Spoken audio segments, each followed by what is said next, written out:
Tere! Kui Mooses edastas Faaraole kõige kõrgema sõnu esmasündinute nuhtluse kohta, täpsustas ta aega, millal nuhtlus leiab aset, keskööl. Kuid kuna Faarao astroloogid võisid eksida täpse aja väljaarvutamisel, ütles Mooses, et nuhtlus juhtub umbes keskööl.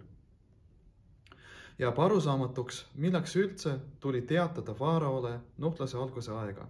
Oleks võinud lihtsalt öelda Faaraole, et kõige kõrgem viib Egiptuse peale järgmise nuhtluse, nagu on seda tehtud ülejäänud nuhtluste puhul, ilma konkreetse aja täpsustamata. Sellest on võimalik teha järelduse, et esmasündinute nuhtlus on erilisel viisil seotud keskööga, sellise määrani, et oli oluline teavitada Faaraod nuhtluse alguse ajast. Ning ainult selle tõttu, et Faarao astroloogid võisid eksida, pidi Mooses seda teavitama umbkaudselt. Esmasündinute nuhtlus erines ülejäänud nuhtlustest selle poolest, et Iisraeli pojad pidid märgistama oma kodusid ümberlõikamise ja paasa ohvri verega, selleks, et nad ei saaks nuhtluse ajal kannatada. Kõige kõrgem käskis, et Iisraeli pojad ei väljuks oma kodudest hommikuni, kuna peale seda, kui hävitajale antakse luba hävitada, ei tee ta vahet õiglaste ja õiglaste vahel. Esmapilgul ka ülejäänud nuhtlustest ei saanud Iisraeli pojad kannatada, kuna nuhtlused puudutasid ainult egiptlasi. Ka ülejäänud nuhtluste puhul anti hävitajale luba hävitada, kuid Iisraeli pojad ei pidanud olema eriti ettevaatlikud, et mitte saada nuhtluse ajal kannatada. Miks oli seda tarvis just esmasündinute nuhtluse ajal? Ning miks oli vaja mitte lahkuda kodudest ning teha ümberlõikamise ja paasaohvri märki? Erinevus esmasündinute ja ülejäänud nuhtluste vahel seisneb selles, et ülejäänud nuhtluste ajal ei antud hävitajale luba hävitada. Küll oli selliseid nuhtlusi, mis puudutasid mitte ainult egiptlaste vara, vaid ka nende kehasid, nagu näiteks kiskjate segu, kuid hävitaja oli siis piiratud, kuna nuhtlus tuli läbi kindla ja piiratud asja, näiteks läbi konnade või täide, ning hävitajale oli antud luba tappa egiptlase kujul, mis olid vastavuses konkreetse nuhtlusega. Kuid esmasündinute nuhtluse puhul oli hävitajale antud luba tappa ilma piiranguteta, ning just selle tõttu pidid Iisraeli pojad olema eriti ettevaatlikud.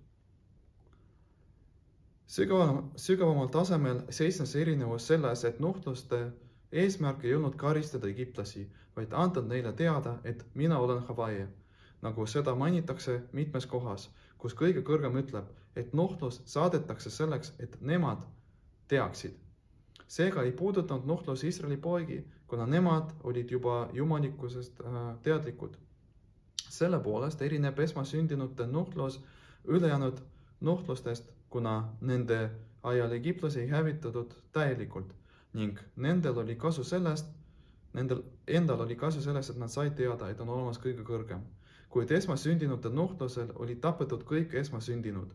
Seetõttu oli oluline eitada süüdistaja argumente, et Iisraeli pojad kuidagi ei erinenud egiptlastelt, kuna ka Iisraeli pojad, elades Egiptuses, olid kastetud rituaalse mustusesse, olles samamoodi ebajumala kummardajad.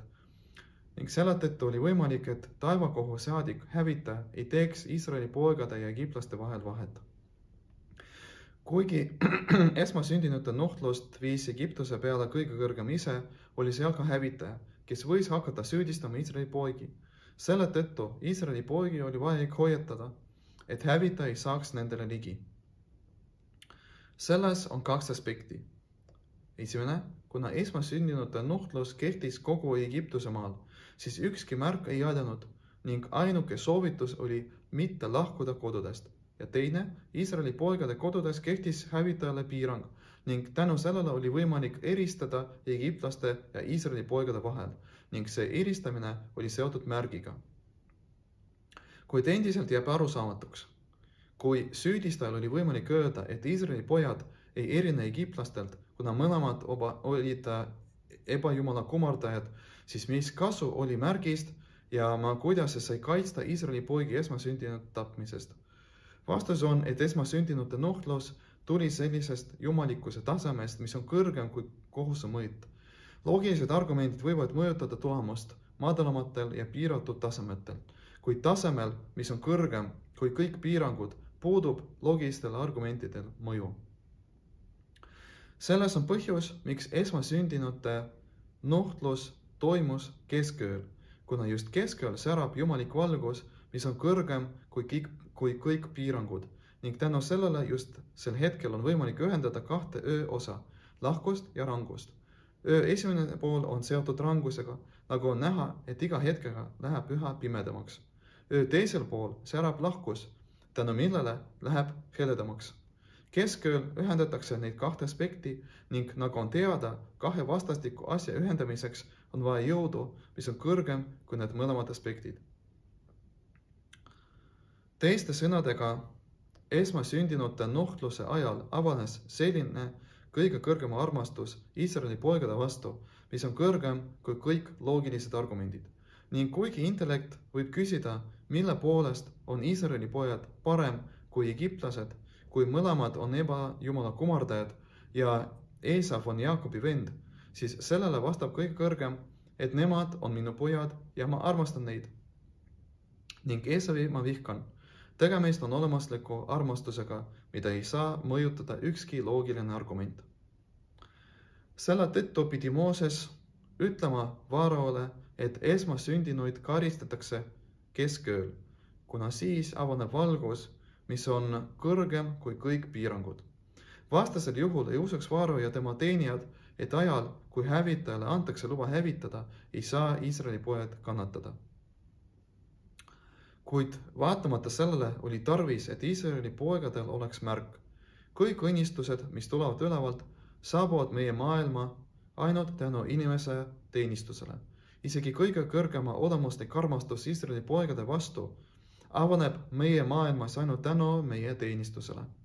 Tänu sellele teenistusele isegi selline olemuslik armastus, mis on alati täiuslik, avaneb meie maailmas ja saab selle osaks. Kuid selleks nõutakse teenistust, mis sarnaneb õnnistusele, mida soovitakse tõmmata ülevalt, et ka teenistus oleks kõrgem kui loogilised argumendid, kõrgem kui kõik piirangud. Just selle tõttu märgiks oli valitud ümberlõikamise ja paasa ohvri veri, kuna mõlemad sümboliseerivad seost juudi rahva ja kõige kõrgema vahel, mis on kõrgem kui mõistus. Ümberlõikamist tehakse 8-päevasele lapsele, kellel veel puudub mõistus. Ka esimese paasaohvri toomine oli seotud eneseohverdamisega, kuna talled, mida toodi ohvrina, olid egiptlaste iidolid. Iisraeli pojad võtsid endale talli, hoidsid neid oma kodudes 4 päeva ja ütlesid egiptlastele, et 4 päeva pärast neid tuuakse ohvriks. Iisraeli poegade eneseohverdamisega seotud teenistus, mis oli kõrgem kui intellekt, tõmbas vastusena alla kõige kõrgema olemusliku armastuse, mis on kõrgem kui intellekt ja mis avanes just keskööl.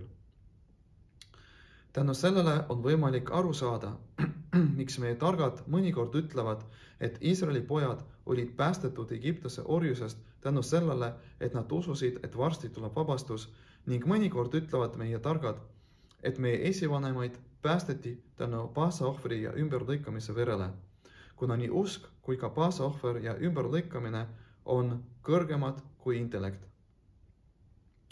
Usk on iseenesest kõrgem kui intellekt. Seda enam Iisraeli poegade usk, et neid vabastatakse Egiptuse pagendusest, mis vastavalt looduse seadustele ei olnud võimalik, kuna ükski ori ei saanud põgeneda Egiptusest, seda enam 600 000 meest. Seda enam võib ainult ette kujutada, kuivõrd murtud olid Iisraeli pojad tänu pagenduse raskustele, seda enam tänu Vaarao käskudele tappa kõiki juudi lapsi. Kuid vaatamata oma murtud seisundile uskusid nad lihtsa uskuga, et varsti neid vabastatakse. Selline lihtne usk äratas kõige kõrgema olemusliku armastuse, mis on kõrgem kui mõistus.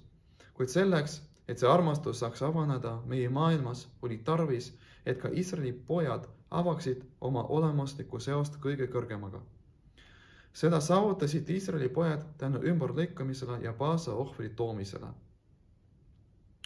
On olemas erinevad arvamused selle kohta, mis täpselt juhtus esmasündinute nuhtluse ajal keskööl. Ühe arvamuse järgi kõige kõrgem peatus looduse seadusi, peatas aega ja lõi keskööd, selget eristust öö kahe osa vahel. Teise arvamuse järgi kõige kõrgem ei murdnud looduse seadusi, vaid kuna ta teab täpselt, millal on öö keskpunkt, siis täpselt sellel hetkel tappis ta egiptlaste esmasündinuid. Kuna mõlemad arvamused on elava Jumala sõnad, siis peab tõdema, et mõlemad on õiged ja mõlemad aspektid leidsid aset samaaegselt. Ühest küljest jumaliku valgus, mis on kõrgem kui piirangud, riietus looduse seadustesse ning teisest küljest see valgus säras ja avanes tänu looduse seadustele. Põhjus on selles, et esmasündinute nuhtlus oli viimane nuhtlus ja samamoodi ka ettevalmistus toora andmiseks, mille eesmärk on ühendada jumalikust, mis on kõrgem kui loodusega. Selle tõttu ühendati neid kahte aspekti esmasündinute nuhtluse ajal. Sellise kõrgema valguse avamist näeme ka ümberlõikamises ja paasohvri toomises. Ümberlõikamise mõte on teha inimese füüsilises kehas märk tema seosest kõige kõrgemaga. Paasohvri mõte seisneb selles, et võtta talle objekti, mis on väljaspoolt inimese keha, tuua seda ohvriks ja süüa seda. Selles erineb paasohver kõikidest ülejäänud ohvritest, mille puhul on ohvri söömine sekundaarne võrreldes ohvri toomisega.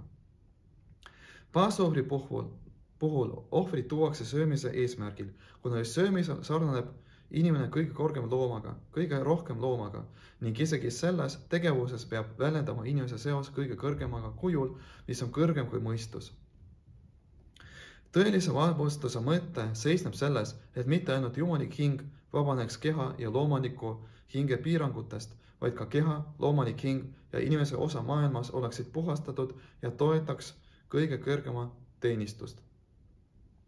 Ettevalmistus selleks oli usu avamine, mis väljendus ümberlõikamises ja paasohvri toomises. Mida kõrgem on jõud, seda madalama tasemele suudab see minna. Kui kõrgem ümberlõikamise jõudu ei oleks, et avada jumalikust inimese kehas, on paasohvri toomine selles isegi kõrgem, kuna tänu sellele tõmmatakse jumalikus väljaspoole inimese keha, ümbritseva maailmasse. Tänu sellele saavutatakse tõeline vabastus, kuna siis mõjutatakse ja ka inimese osa maailmas. Selle tõttu oli ümberlõikumine ettevalmistus paasohvri toomiseks ning senikaua, kui Iisraeli pojad ei olnud ümber lõigatud, ei tohtinud nad paasohvrit süüa. Tulevane vabastus hakkab sarnanema lahkumisele Egiptusest, nii nagu vabastus Egiptusest tuli tänu usule, mis avanes kõige madalamates inimese keha osades ja ka väljaspool inimese keha. Nii ka tulevane vabastus tuleb tänu usule, kuna vaatamata jumalikkuse varjamisele pagenduse ajal ärkab lihtne usk Messiasse tulekusse, et tema on juba tulemas. See usk ei jää ainult intellekti, vaid avaneb ka inimese emotsioonides ja ulatub ka kõige madalamate tasemeteni. Seda saavutatakse tänu hasidilise õpetuse õppimisele läbi mõistmise, mille tulemusena avaneb usk ja see tõmmatakse hinge sisemistesse jõududesse sellise määrani, et see muudab inimese tunnuseid. Seda tõmmatakse ka väljaspoole, levitades hasidilise õpetuse allikaid, tänu millele lähiajal tuleb peremees, kuningas Messias. Shabbat shalom ja meeldivat toora õppimist!